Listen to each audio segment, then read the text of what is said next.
Good evening, everybody. It is Tuesday, June 17th. School is officially out for the summer. It's 6:06 p.m., and we are in the boardroom at Nashua North for our monthly policy meeting. Wait, I have to take notes while I do this. 6:06 p.m. This evening, we have myself, we have Mr. Johnson, we have Ms. Lamphere, we have student board member Sheikh Ahmed. Am I saying that right? Yeah. Hamid, and Shrey Shah called me and said that he would be here as well. He's just running a little bit late. And then we also have Mr. Pasca, and we actually have a couple audience members, which is very exciting because we never get audience members at the policy meeting. Yay! So welcome, everybody. So tonight we thought we would talk about cell phones. So as everybody probably has read in the news, there are two bills this session up at the State House for cell phones. There's 781, HB 781, which was passed back in March and is currently on the governor's desk waiting for her to decide if she's going to sign it. And HB 781 requires school districts to create a policy governing cell phones. And that bill says that the policy shall, at a minimum, restrict the use of students' cell phones during class instruction with approved exceptions determined by the superintendent or their designee. And then it has a lot of what those exceptions can be.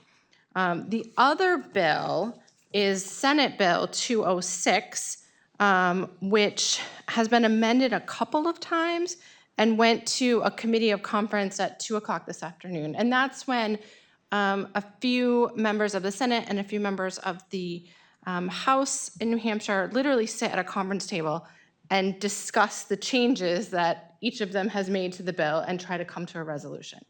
I did not have the ability to get any one of those people on the phone between when they got out at 3-something and now. So I don't know what they decided on SB 206. I do know that the governor said last week that she was going to sign one of them. The big differences between HB 781 and SB 206 is that SB 206 says school boards shall develop and adopt a policy governing the use of cell phones and other personal communication, electronic communication devices at school. And it shall prohibit all personal communication device use by students from when the first bell rings to start instructional time until the dismissal bell rings to end the academic school day. And then there's a list of exceptions, like for medical disability or language proficiency needs. And then it says the policy shall be developed in collaboration with school, parents, and teachers and reviewed annually. So this one is much more strict. Even the annual review, typically Ed 306 govern how often we review things, and it's every 4 years. And I don't know as of right now which direction the governor will want to go, and I don't know if SB 206 was changed this afternoon. So I thought tonight we could look at kind of what we've got. Maybe Mr. Pasca, and I see Mr. Hoffman and Mr. Freeman are in the audience, could give us an idea of what the administration and what the teachers union were thinking, and we could take questions. We have our students here. I really kind of was thinking it would be more of a working session because whichever one is ultimately signed by the governor, we need to have a policy in place for when the students come back on August the 27th or 26th. So it's not very long from now. It's not. No, I think over the last several months, both the administration and the teachers union have worked collaboratively to discuss this, and I think, it's been really a healthy conversation trying to understand each. And I think we're both kind of understand that our goal is to protect the instructional environment. We want to protect teaching and learning. That should be the focus. And I think, on the other hand, I think there are some innate challenges with enforcing this this policy.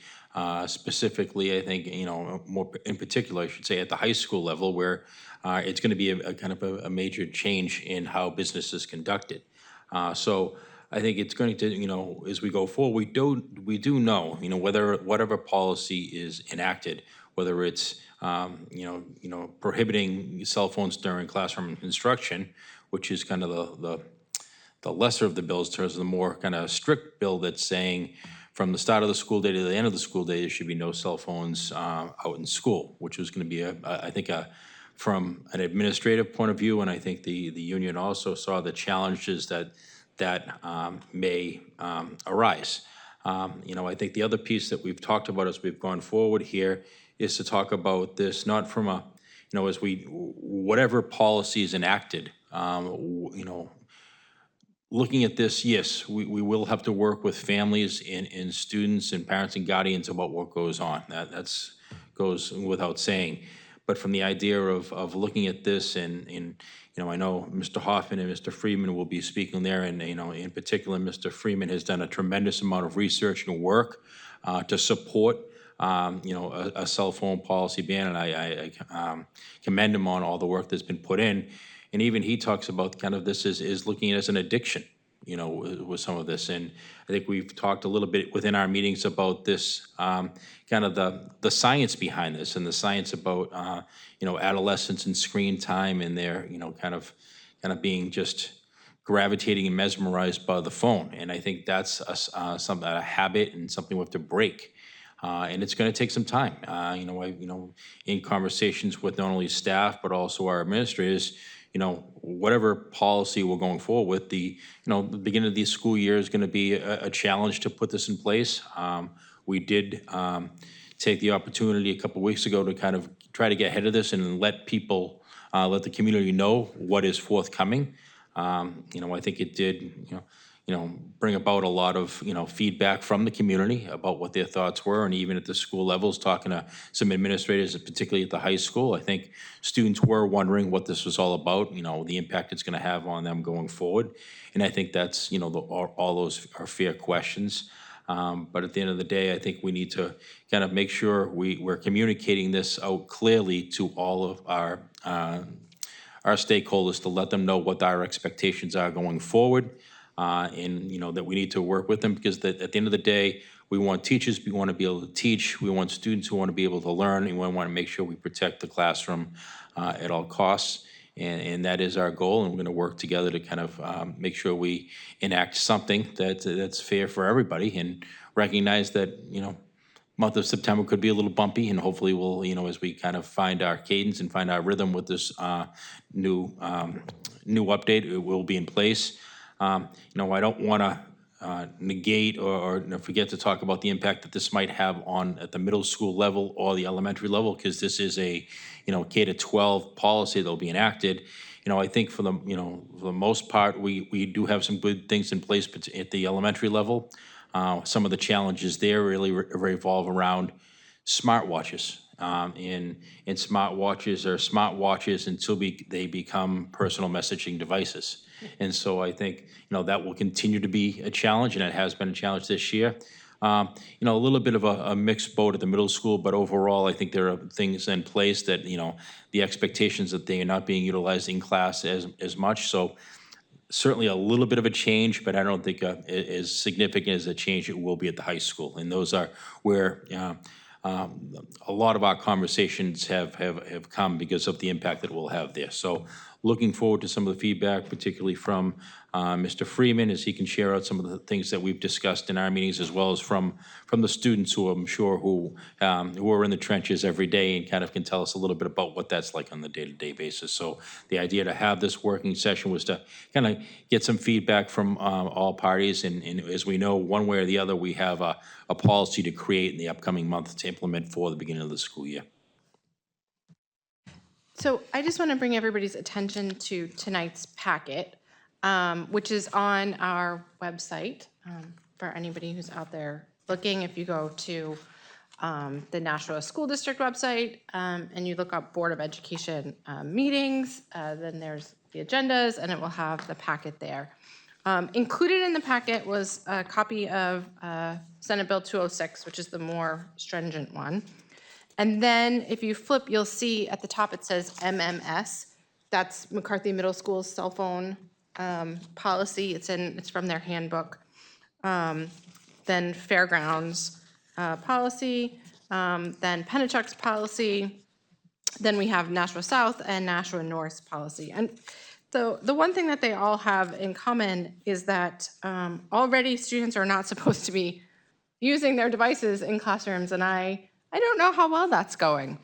The other thing that I handed out to everyone, but I only made enough copies for the students and one extra, was our policy JICK, which is on our website under the Nashua School District if you look up school board policies. JICK is the Student Safety and Violence Prevention Policy, bullying, and it has a whole long section on cyberbullying, which is basically our rules about if you use your cell phone to harass other students, including filming and such. So we do have some rules, but I'm not sure how consistently they're being followed. So what I was hoping we could do was invite Mr. Hoffman and Mr. Freeman up to tell us about the work that they've been doing behind the scenes, and then maybe hear from our student reps. Does that work or do you guys not want to be put on the spot? I haven't prepared remarks, but I can wing it. You are welcome to find a seat at the table with a microphone.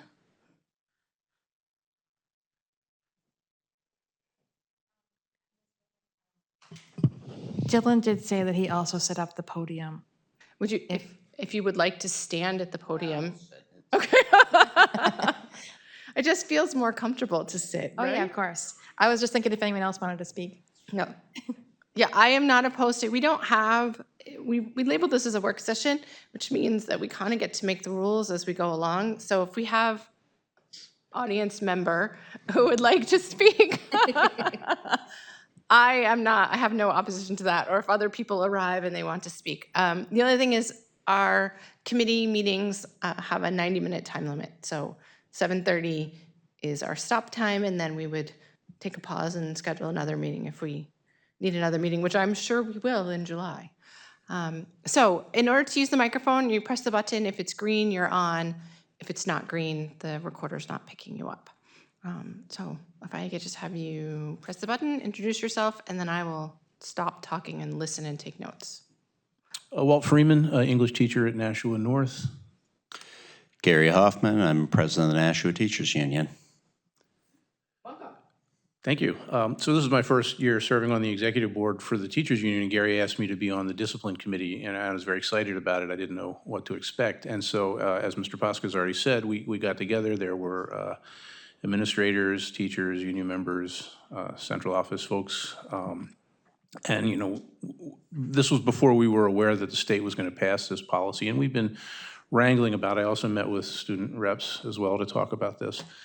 And I'm, you know, unbiasedly for a cell phone ban from bell to bell, but I know that not everybody necessarily agrees with me. But I did want to come in not just with a personal agenda or a series of complaints, but ideas and solutions.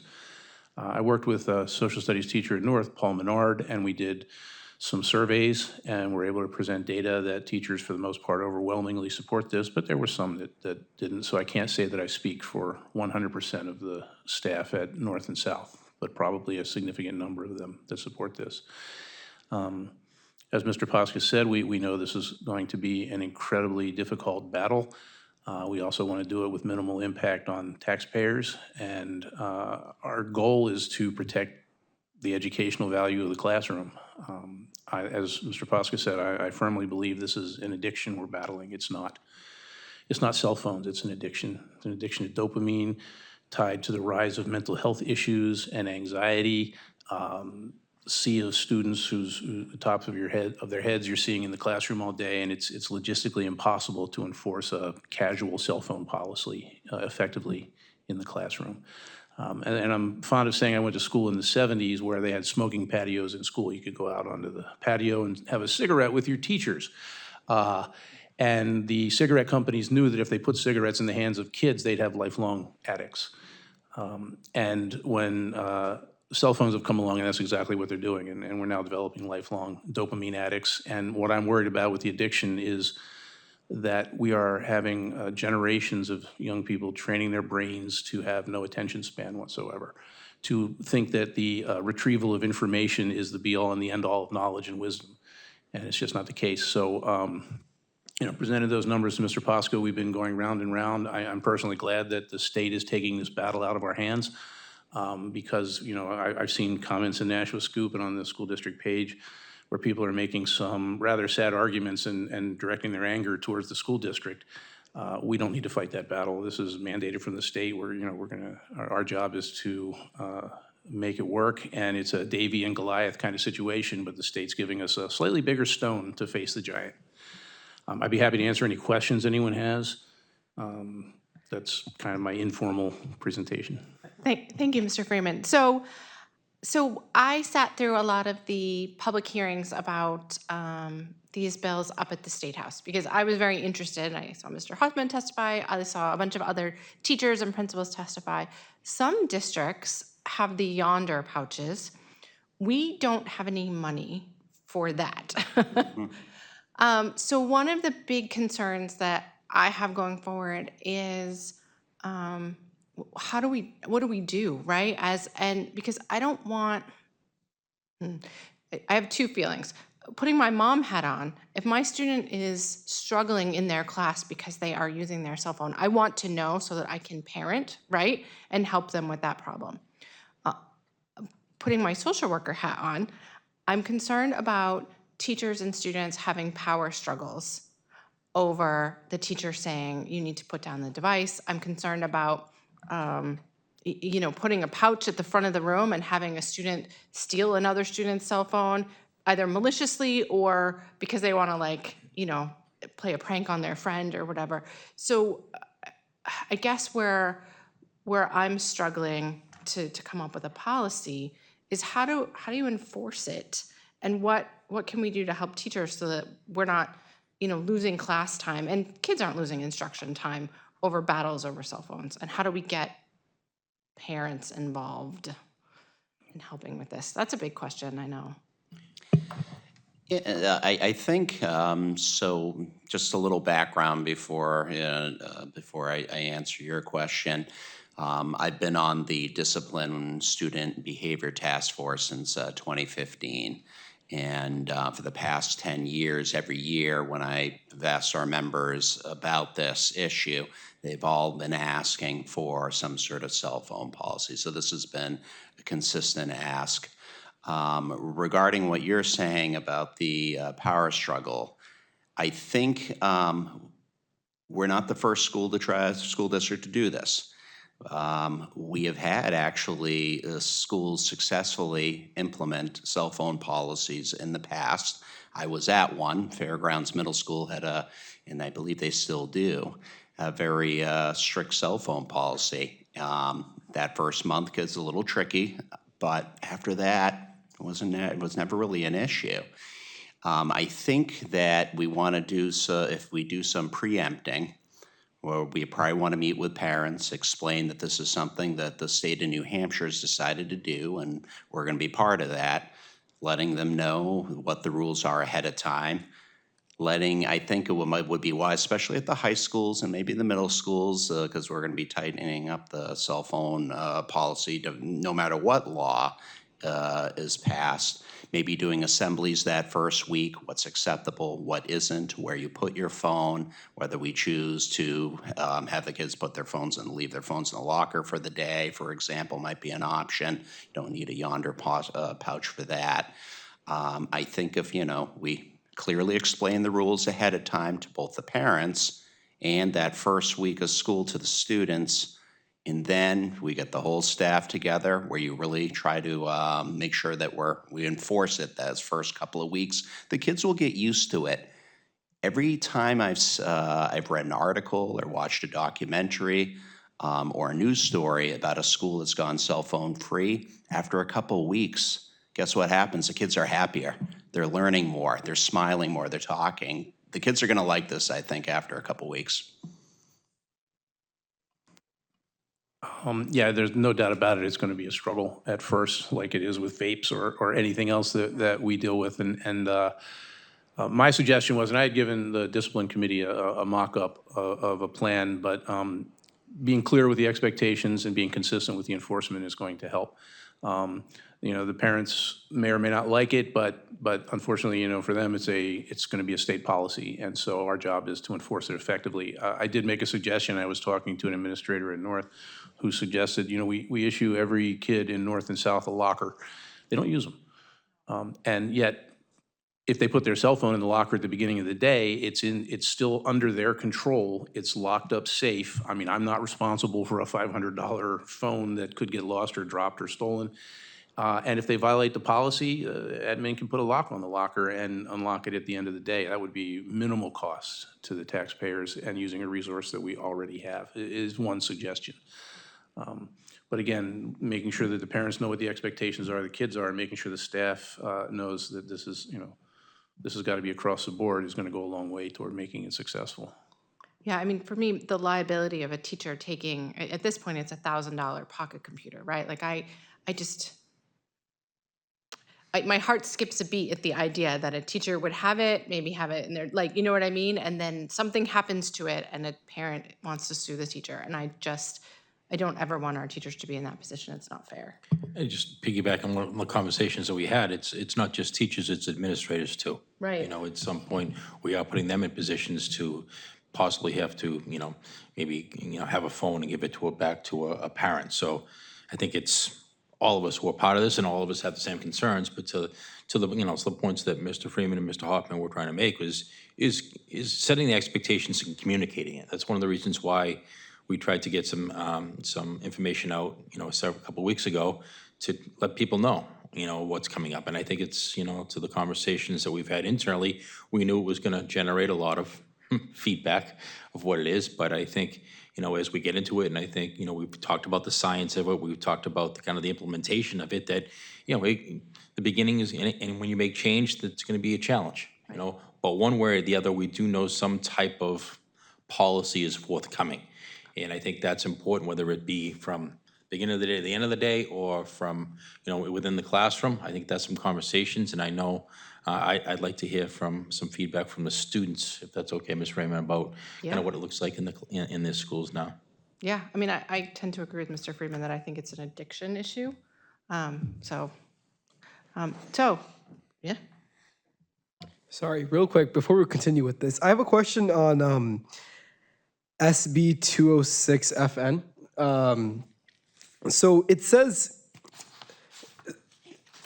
school boards, blah, blah, blah, shall adopt a policy governing the use of student cell phones and all other personal electronic communication devices. Does personal laptops count? Under SB 206, yes. Personal laptops count, personal iPads count, your Apple Watch counts, anything that you could send a text message or otherwise communicate with would count. And they were very explicit in the floor speeches and the discussions at the State House and the committee about that was the intent. So I know right now, my kids go to North, and I know that if they want to use a personal laptop to do their work, that's allowed. And then for exams, they have to use the school-issued Chromebook. If 206 is signed without changes, that would mean no personal laptops to be used during the school day. There's some minor exceptions. I think the superintendent could make a case, like if a kid is, done this great video presentation and they can't get it to run on the Chromebook. I think that there are some limited exceptions, but generally no. Okay, so get ready for riots, because I think, look, I can understand how a cell phone ban during class time makes sense. That like, as much as I don't like it, that makes sense to me as a student. But laptops are like a hard line for us, at least at South. I don't know about North.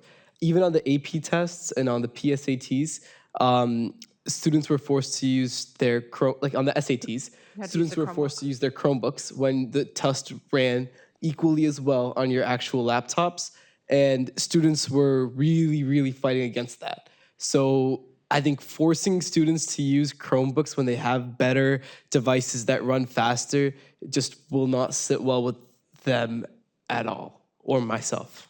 I think there's a reason for it. Is there an I mean, an administrator or a teacher who wants to explain academic honesty? yes, I think, I certainly respect the fact that there are several students who have their own devices that they're used to and that they use them on a regular basis.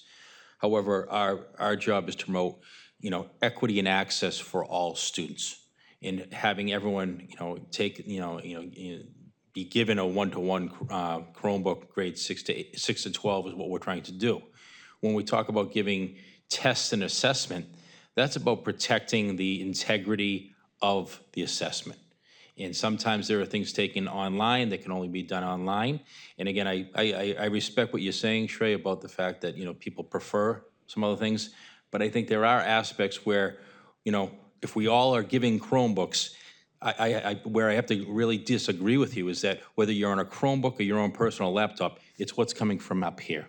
You might be more comfortable using one device over the other. I can certainly understand that, much like I prefer utilizing, Google versus Microsoft.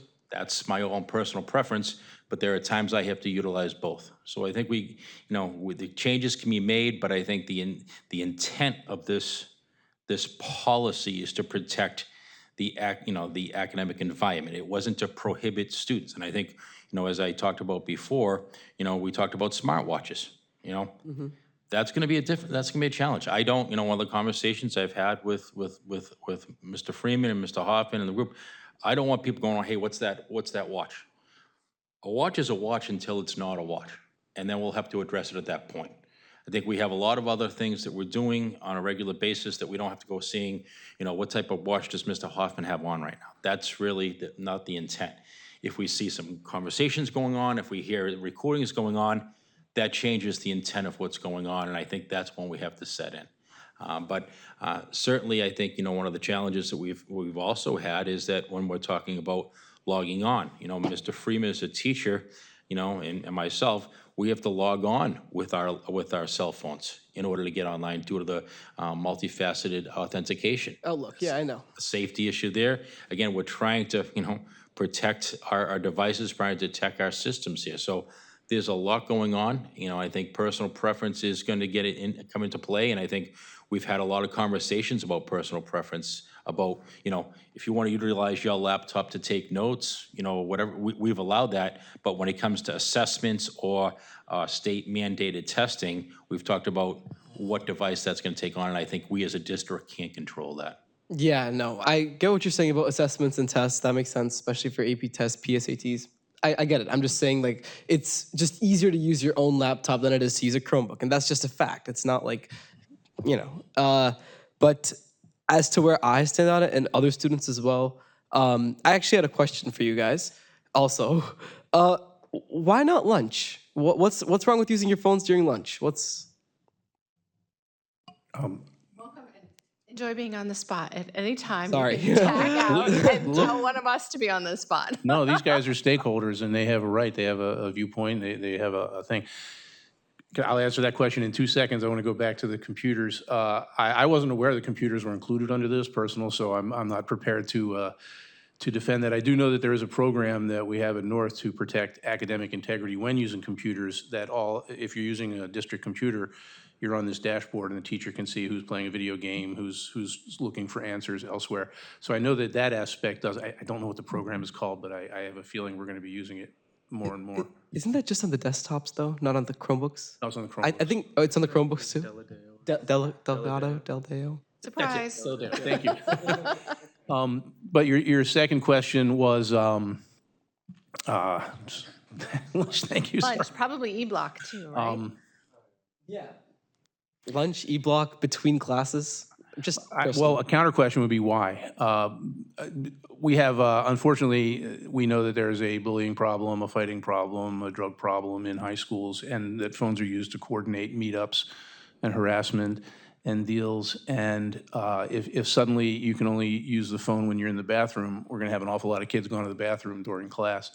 As for lunch, I don't know, other than, the fact that put the phones away and then have to put them away again 2 or 3 times during the day is to me, seems pretty problematic. But I didn't, it's the state bell to bell, so I don't know. I can't answer you what the reasoning is. I know. I was just asking from a personal level. I just wanted to know. So I told Mr. Shaw this when he asked me this earlier. The testimony at the State House was concerns about behavioral issues, bullying, filming fights, and using the phones to create disruptions during class. But the other concern that has come up in conversations that I've had with other state legislators was their concerns about students accessing inappropriate material during the school day on their personal devices.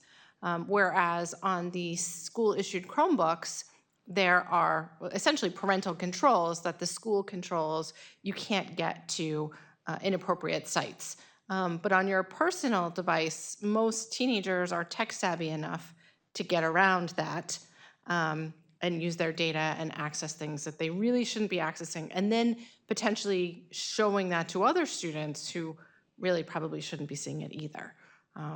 So that was something that was repeated to me frequently from people who are concerned about it. And again, I would add again, and you may disagree with me, but I'm from the standpoint that it's an addiction, and use it at lunch, use it here, use it there is like saying, yeah, you can have a little hit now just to get you through the day, so the shakes don't start. One of the other conversations we've had, and I think this is, what has made this committee that, that we've been on so fruitful, is that we can have differing opinions and try to see the other side. And I think that's what's been so valuable about this process. One of the administrators from the high school brought forth some feedback from some graduates about coming back and talking about, how did high school prepare them from college? What was lacking? What was good? Et cetera, trying to give us some feedback. And they did talk about the amount of freedom that they had at the college level, and how that was a little different. And I think, as I get into this, I think Mr. Freeman brings up some really good points about concerns about maybe utilizing the phone for things that are not being it should not be utilized for. But I think the idea is, I think we need to teach the appropriateness of that going forward. I think there's a time and a place for everything, and I think we're all guilty of it. The conversation, oftentimes when I go into a classroom, I might bring out my phone, and I'm on my phone, and it might look like I'm not being respectful, but I'm actually sometimes looking up what the Common Core state standards are and trying to figure out what's going on, because I can just pull that up on my phone. So there is a time, there's a place for everything, and I think we have to watch this. And I think, this is the kind of the line that we're walking with both of these policies there. One really is about the, kind of the classroom instructional time, and then one is about, the whole school day. And I think, one way or the other, we're going to have to address both. And I think the conversations and the questions that are going to come up, if it's the whole school day, is the why, what's going on. And I think it becomes kind of, that messaging and that enforcement about working with parents about what those concerns are and what those expectations are, because I fully agree with the fact that this is an addiction for our students at this time. And I think, I might be even guilty of it at times myself, if we're going to be really honest. So I think we really need to watch what that's about. So, and I think we're trying to model for our students what's best. So these are the conversations that we have to have now. And I think as we get closer, and once we know what decision to make, it's going to become kind of a, people are going to get more passionate about this. And so, I appreciate the questions, because I think those questions, if you're asking those questions, Trey, I think there are several other students who are asking those questions as well. I'm sorry, Mr. Hoffman. Just a question for Heather. Any idea when the state will choose a bill, when Governor Ayotte will sign a bill? So committee of conferences are yesterday, today, and tomorrow, and they must be done by Thursday. But then the House and Senate meet again next Thursday, the 26th, to vote on, whether or not we're going to accept what the committee of conference says. So I don't know what they decided on 206, but the earliest that would make its way to the governor's desk, assuming they came to a compromise and the houses agree next Thursday, would be next Thursday. Is it reasonable to assume that we will have, they will have chosen the law they want to implement after July 4th holiday? I think so. So I don't really know how she schedules her bill signings. This is one that I think she'll have like a public bill signing for, because she's already said multiple times, including last week, that she's looking forward to having a bill signing for it. So I think that's a reasonable expectation. I just don't know how that scheduling works. But I think we'll have an answer about 206, which is the more strict rule bill, a certain answer about whether that's going to her desk by Thursday. And then it will be up to the governor to decide which one she likes better. And because you might, because there's going to be a lot of prep work depending on which bill is ultimately passed. And, you know, I would probably recommend that you schedule a policy meeting very quickly as you can, so we can get that to the full board, because there is going to be, as Mr. Posca said, there's a lot of preparation that we probably are going to want to do to roll this out. There is. So our next policy committee meeting is scheduled already for July 15th at 6 p.m. And so my hope is that we can have an actual written policy to wordsmith, like to have it written and maybe just quibble with the words a little bit on that date. Will that happen? I don't know. But it will be really great to have it, because we need to have at least, because the school board, the full board meeting where the public could comment is on the 21st of July. And that gives us exactly 1 month before school comes. I was talking to the school board president, Jen Bishop, too, about she had an idea of getting the Nashua Prevention Coalition involved and maybe doing some education and outreach to both students and parents about, like, why is this happening and how is this going to work? It's just a lot of moving Maybe parts that quickly. would be nice to, that Nashua goes back to school event, even give kind of like a positive explanation of what's going to happen. That we have a great turnout for that. You think it's going to be August 21st? I actually have it. It is August 28th is when I have, that can't be right. Yeah, that's into the school year. That's Right, Yeah, so I think because- it's the previous week. Because we scheduled the Joint Special School Building Committee for 8 p.m. that night, because we always bump it back an hour. But I think that it would be the 21st. Yeah, So yeah, usually it's before school. It's always been before school. it is begins, usually, yeah. right? But usually this year's a weird year because Yeah. Labor Day is September 1st. It's early. Yeah, that's all I can say. That would be a great opportunity to That is a- reach a lot of people. It is a good idea. The other thing that I wanted to kind of bring to the group before we have a written policy is, what are we doing for a disciplinary action when we have kids who are really struggling? I mean, obviously the first time is, hey, put your cell phone away, right? But I don't know that that is going to work with every student every time. I pulled our behavior code, which is JIC, and inappropriate use of any electronic device is a class 3 infraction.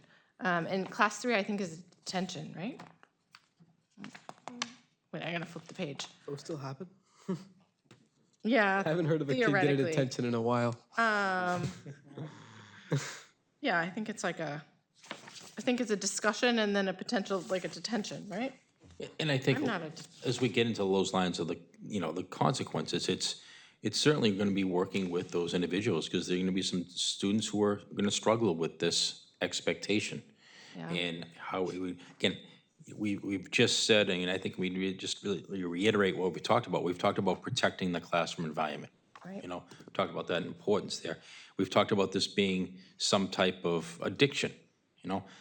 I don't want to, punitively continually punish a student so they're missing class because of this. Right. It's really about working with them, and so everyone can do their job. I'm glad you brought up kind of some of the conversations that Ms. Bishop has brought forward about the potential of partnering with the Nashua Prevention Coalition about working with it. I think the conversation, if we have a student who is caught vaping, we're also putting some kind of support in place to support them with that. So I think I can see a similar type of plan in place there. But at the same time, when there is a habitual offender, we need to address that too. I don't think this has to be, a regular basis. I think, once you get past the first couple of weeks of school and this expectation is placed, as long as it's consistently enforced in all classrooms, the message should be there, and this should not be as much of a problem. I know I'm being optimistic here, but again, I think that's the message and the work, we have to do right now to prepare for the changes that are forthcoming. Right, and I think I would like to see whatever policy we come up with for the next meeting have some consequences laid out, a grid, I don't know, whatever. I've never been a classroom teacher, so I don't really know what's appropriate. I'm really relying heavily on people who know what they're doing for that. I will say that I did pull up the School Board Association's sample policy, and it is old. It's from 2006 for their discipline, and back then, they were recommending a 2-day suspension for unauthorized beepers, portable cell phones, or similar portable communication devices. So it's a little bit out of touch, but I do think that we need something that says that. It says what the expectations are so that both teachers, students, and parents have an understanding of what the expectations will be. And I would love to see something in there that involves letting the parents know, because like Mr. Freeman, I think, and Mr. Pasca, I think that this is an addiction, and as a parent, if my child is struggling, I want to know so that I can help them.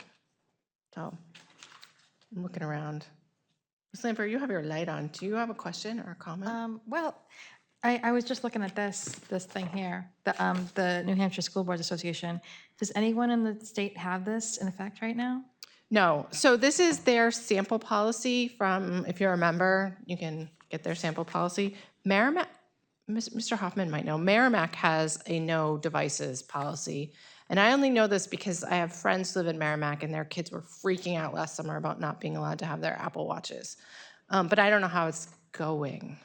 I mean, I would think that the best thing to do would be to look at the other schools around us and see what kind of punishment system they're using. I want to share briefly, and I feel like I punted on Sheray's excellent question earlier, but I did want to, and I'd be happy to talk to you about it at any point. When I was trying to put together a sample policy to submit to the discipline committee, I tried to do research all around the country of schools that had a partial ban versus schools that had a complete ban, and I found that every time I went to a school that had started out with a partial ban, they had moved to a complete ban. And it was interesting, and I wrote to several school board members to ask them why, and none of them got back to me, unfortunately. So I know, so vaping and things like that are, in addition to being against the rules of the school, are also, a form of a crime for students who are under 18, whereas cell phone use isn't a crime per se. So punishment is tough because, our goal is to not put kids in detention or after school or anything, but it is to just get the phones out of the classroom. And I'd love to see that it's just, you don't have access to your phone for the rest of the day. We'll put a lock on the locker with the phone in it. It's safe, still in the kid's possession per se, but they just can't get it. There's plenty of kids that can handle it. They'll put their phone in the locker, or they'll put it in their pocket. They'll never take it out, and that's not a problem. But with the kind of 3 strikes and you're out policy that we have in place, I want you to kind of do the math on this. I have 30 students, 25 students in my class 3 times a day, and I'm telling 18 students in the class to put their phone away at least once. How am I tracking that? It's impossible. And I don't believe in punishing people, but you are going to eventually get a pyramid effect down to that group of core offenders who clearly just aren't going to do it. And that's when I think that the greater intervention comes into play. And it's probably going to have to be an evolving thing. I mean, if we're able to get compliance, if it ain't broke, why fix it? But if we're not, or if it's a core group of people, then we might have to, down the road implement, well, this is going to be a next level offense then if we just can't, your chronic use. But I don't see meting out punishment per se, as opposed to just simply getting the phones out of the hands. And I think to support Mr. Freeman, I think I happen to be looking at the sample policy that he kind of worked with us, and we were talking about the consequences. The consequences were just, let's take the device so we can get back to to teaching and working there. And then as it progresses, it's getting, getting the parent, getting the administration involved, getting the parent and guardian involved, and making sure they're aware of what the concerns are. And I think that goes back to what we've talked about before, is setting those expectations. I think the challenge is going to be is when, there are some, there are many, students and families that this is a prized possession. And to give something up like that is going to be a challenge. And I kind of respect that. If this is one of the major things they have, this is how their parent or guardian communicates with them. This is how their parent or guardian kind of, knows where they are at. I respect that as a parent, of wanting to know where your child is. So trying to balance both of those concerns, while at the same time making sure that, hey, from 8 to 2:30, whatever the length of the school day, whatever the school you're in, you're there your job is to be there to learn. And how can we protect that? So, really is, Mr. Freeman is being consistent with his messaging about what's going on, is that it's really, not necessarily about the consequences, but at some point, when he talks about that pyramid, there's going to have to be some, challenging conversations. And I think the assistant principals who were on that committee were well aware of that, and I think we're working towards it. And there are going to be some students who are kind of reluctant, or going to take a while to understand that this is the new expectation, this is the new, the rule that has to follow, and how is that going to challenge them? I was just noticing under, I actually pulled up JIC, which I'm passing around if people care. But under class 3, it says the teacher shall discuss the matter with the student, right? And then the teacher may proceed to, send a note home, or, have the student write a letter, or develop a student behavior contract. So it sounds very in line with starting small and working our Yeah, way. but I do know that the multiple class 3 offenses then turn to class 2 offenses. And so that, to what Mr. Freeman was talking about, there will be a few students, unfortunately, who will need probably to move up to the class 2 offenses. And it's, it'll work, I almost wonder if at some point we need more social worky interventions for this stuff. You know what I mean? If we have students who are really, really struggling. So I see Ms. Lampier, and then we'll go this way. Ms. Raymond, you mentioned that we would want to have the students have to put their stuff in a pouch when they enter the classroom. But just as you guys were talking, it occurred to me that, it's a device. They're used to having it in your hand. I'm used to having it in my hand. I get nervous when I don't have it. If we could have a pouch system set up so that if a student takes the phone out when they're not supposed to, they have a choice. You go up there and you put it in the pouch, or you go to the office. That way there would hopefully be less students in the classroom that have their phones in there, and they could make their own decision. They either put it in there or they go to the office, and students aren't going to want to have somebody have the phone all the way across the room. And it's crazy to say this. You guys are so right about it being addictive. I don't like to leave mine in the kitchen if I'm like in the other room, right? It just seems like that might be Get out of my something that could actually possibly work. So That's a good idea. I was just thinking, certainly we can't afford to have a yonder pouch for every single student in the district, but even if you have a couple in a classroom where you give them the choice, you say, all right, you have the phone out, that's where it goes, a couple in the calf. Or if you don't want to comply with that, you then go to the office. But it gives the student the power to make the choice. All right, I have it out. It's just got to go in the pouch there, and I get it at the end of the period. That might be a reasonable solution. I like that. I keep going back to my concern that other students are going to take the wrong cell phone, or you know what I mean? Unless the teacher is constantly monitoring it. If another student picks up your student's cell phone, who's responsible for that, right? Who does it come back on for liability at the end of the day? And I don't think that students are going to be routinely stealing each other's cell phones. But I do think that teenagers are impulsive, and it's fun sometimes to mess with your friends. So I could see that being the case more than an outright theft. I would just counter, and then with this.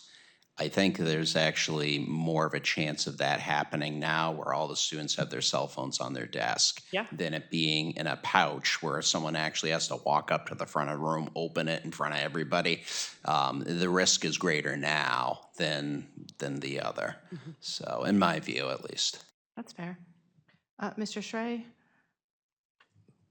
Yeah. Oh, I'm sorry, Mr. Shaw. So- Wrong day, I Mr. thought Shaw. Okay.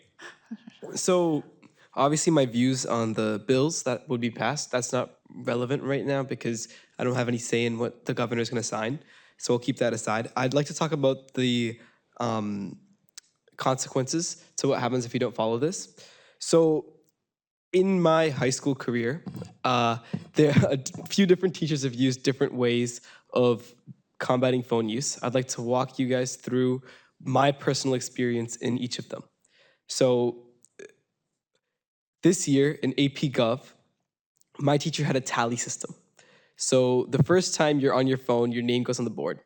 The second time, I think your phone gets taken away for the class. The third time, it's after school. And the fourth time, it's in school suspension. The thing is, the tally system didn't work because the teacher only has one set of eyes. She can look either here or there. Like you can't look at everyone at the same time. So while some students would get caught, others wouldn't, and it just honestly wasn't very fair.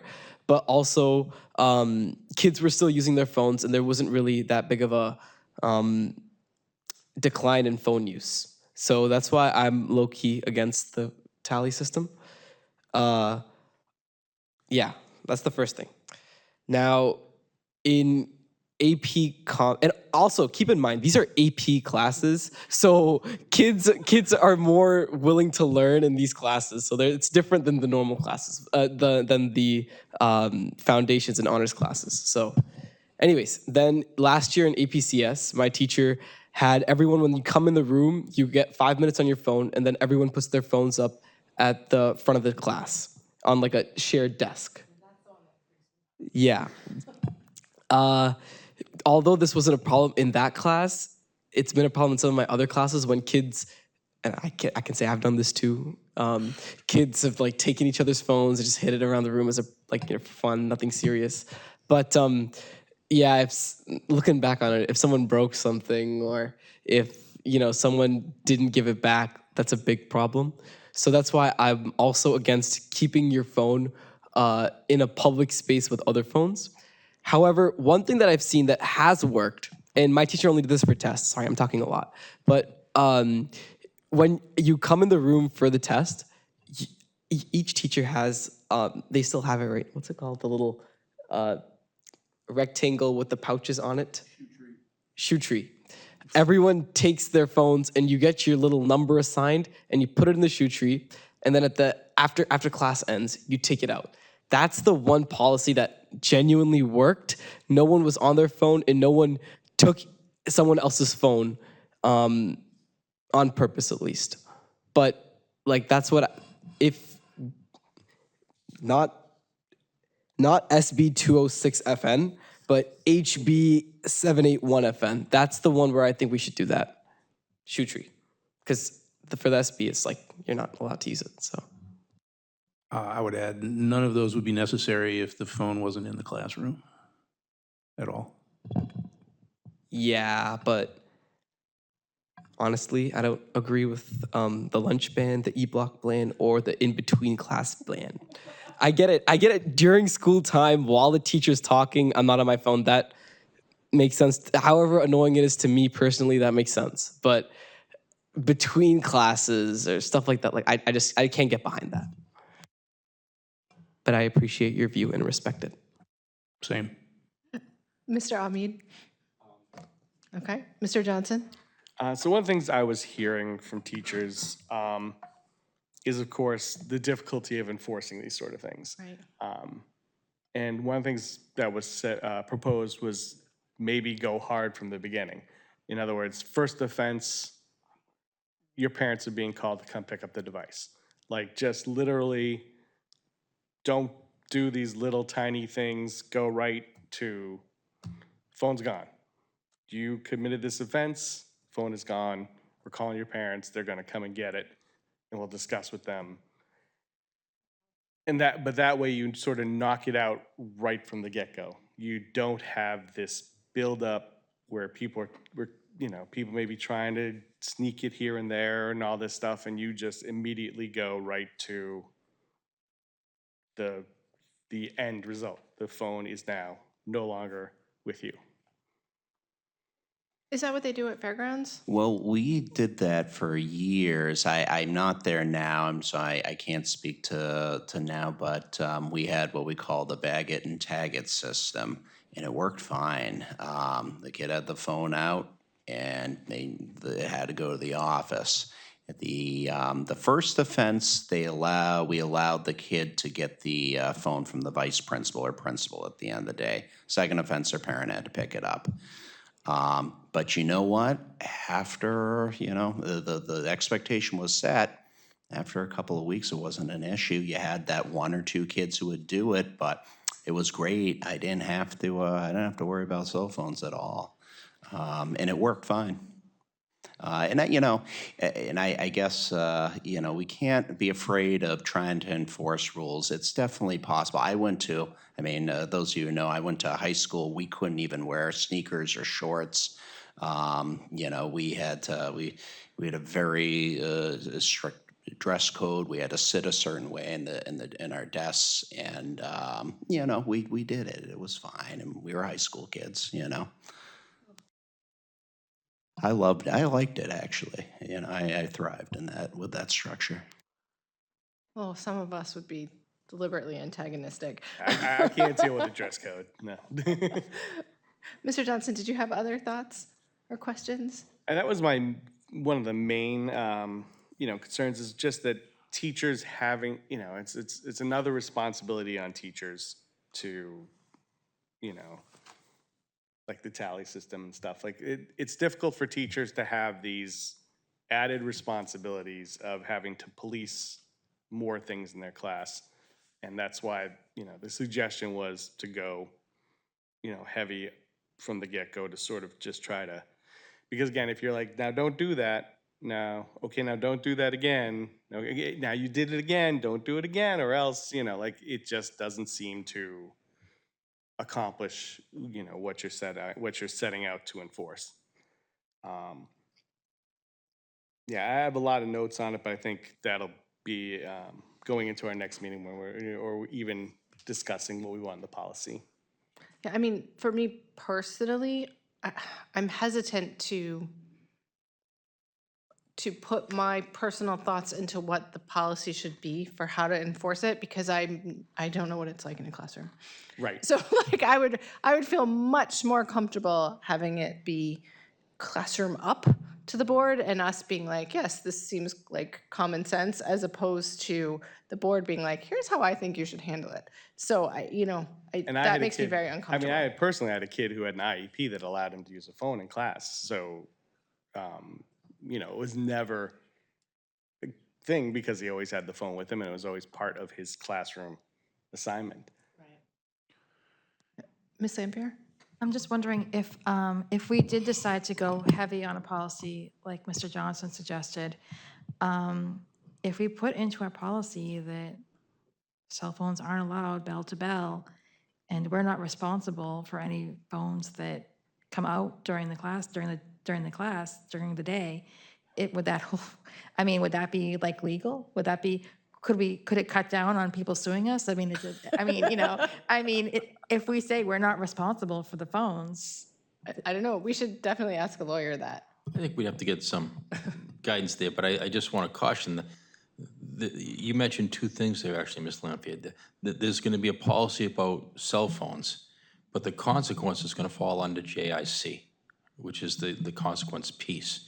And I think those are two separate pieces. So when we talk about the ban of the cell phone, that's going to be under policy XYZ, But, you please see, policy JIC for potential consequences, because that's where the consequences in fact live. But I think those are the deeper conversations that we have to have about what is it going to look like going forward, whether we have policy A or policy B. We have to have it in place before school starts though, right? Okay. And so we can we can always open up JIC and change it if we need to, but I want to be very intentional before we do that. As Mr. Posca said, we're debating two policies, because if one is the more lenient policy passes, that's a different set of expectations than if the more stricter one passes. One is going to have to mean you don't have your cell phones in the school at all or out in the school, and the other is going to mean that we have to enforce it more on the classroom level because the halls and the lunchrooms and the such, the free zones, so to speak, wouldn't require that. So it's going to be two different animals. Do we know when they're going to have a decision on that? No, Thursday at the earliest, but next Thursday, not this Thursday. Oh, I had something else and now I've forgotten what it was. Go ahead. We'll go this way. Mr. Johnson and then. So now to go to the other end of things, there's some things that teachers have discussed also that where they may use the phone in the classroom.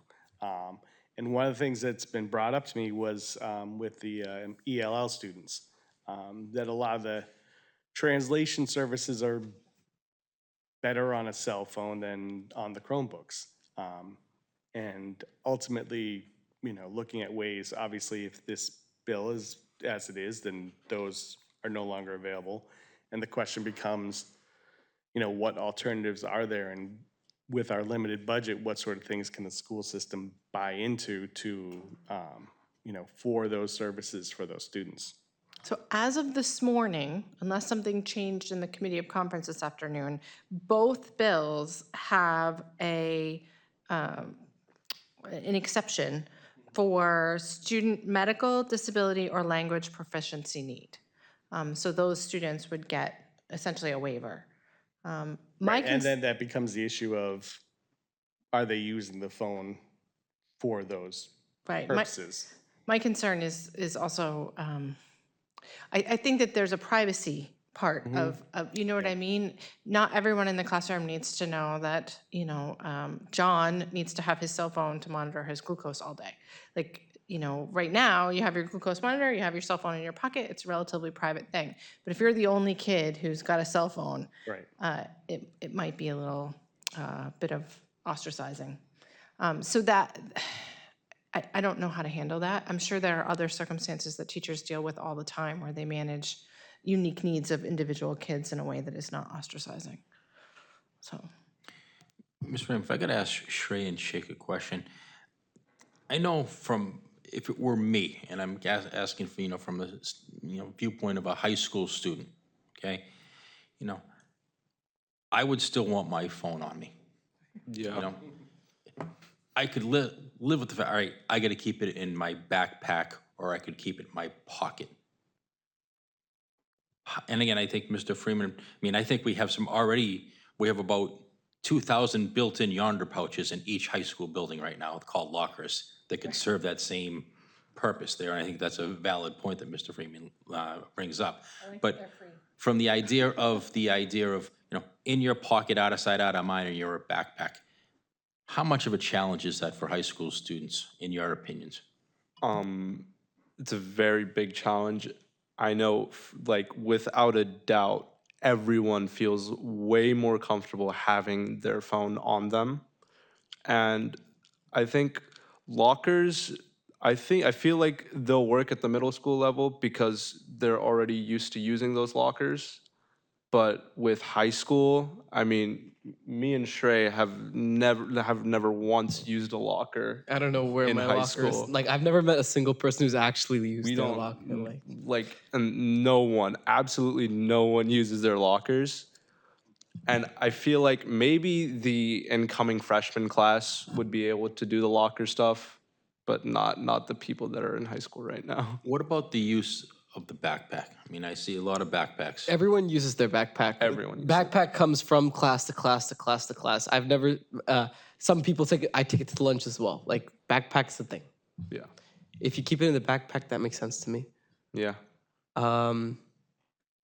Because then you can use it in lunch and block and between classes without having the need to, someone, I think it was you who said, you have to go get your phone and not put it back. It's very simple if everything's in the backpack. So I like that a lot. And again, I'm just wondering, I mean, I get the idea of this isn't another appendage. I get it. And I think we're trying to work with people what it is, but it, you know, again, I go back, you know, the science behind this is significant. This is an addiction. We want to make sure we're prepared for it, but also work with some people on it. Because for some people, if I tell you, hey, put your phone in your backpack, all right, it's done. If I tell Miss Raymond to put it in, it might be 7 times that I'm telling her. And then if I have to tell someone else, it might be, you know, a raised argument because of the tone, and it becomes a whole nother issue, which is beyond just because you had a cell phone. So I think we need to kind of be aware of what we're walking ourselves into, you know, for some of these next steps. And again, that's why that communication is so important. But I think where we, you know, going forward, if we're talking about Nashua High School South, there's 1,700 students in that building who will have to follow that same policy. It's not, you know, there's, you know, and to Ms. Raymond's point, there might be some one-offs based upon some medical exceptions, IEPs, et cetera, but 1,650 people may have the same policy that they're following, so there's some consistency there. And there are gonna be times where, you know, people are gonna, you know, have to get some type of consequences for that, whatever that may be, but we need to work through that and just make sure everyone is aware of what those expectations are. So I appreciate the feedback on kind of the, what preferences are, because I probably thought it was that, but you guys are a little bit closer to high school age than I am right now, so thank you. Yeah, I mean, I worry about the anxiety of separating a child from their addictive device, right?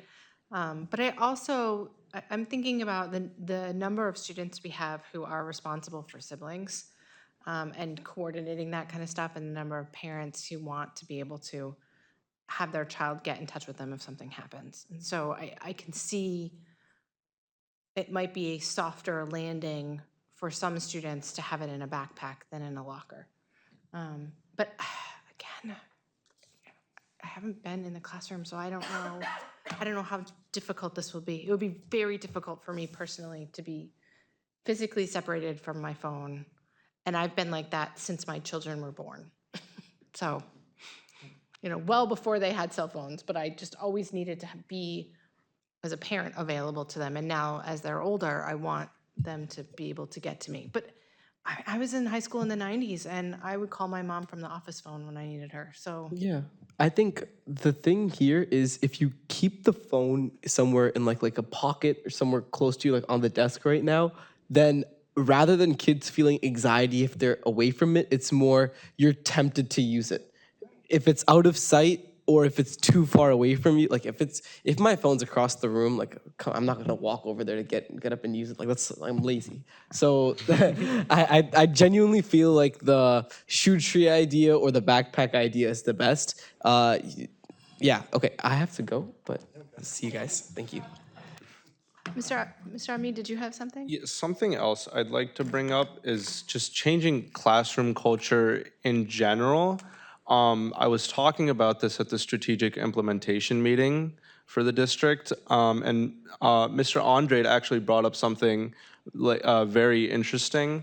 There was a study done, and apparently it was shown that students would rather ask their phones a question on the whatever's being taught than the teacher.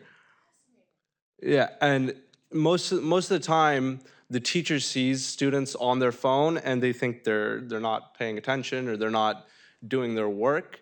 But in reality, some of those students are actually looking to learn the content through their phones. And I think something we need to do is bring that perspective back to the teacher rather than having kids have to try to rely on their phones. That's really fascinating. I wonder how often it's ChatGPT giving them completely made up data as opposed to the actual information that the teacher could Yeah, give that's one them. of the things that's been discussed is even with like math equations and stuff that because ChatGPT learns from all the input that it's now starting to get math equations wrong because people are entering wrong information.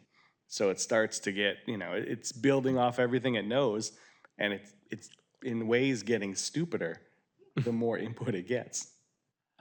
I would argue, and I don't want to sidetrack this committee, but I'm not a fan of competencies because competencies teach that the product is more important than the process.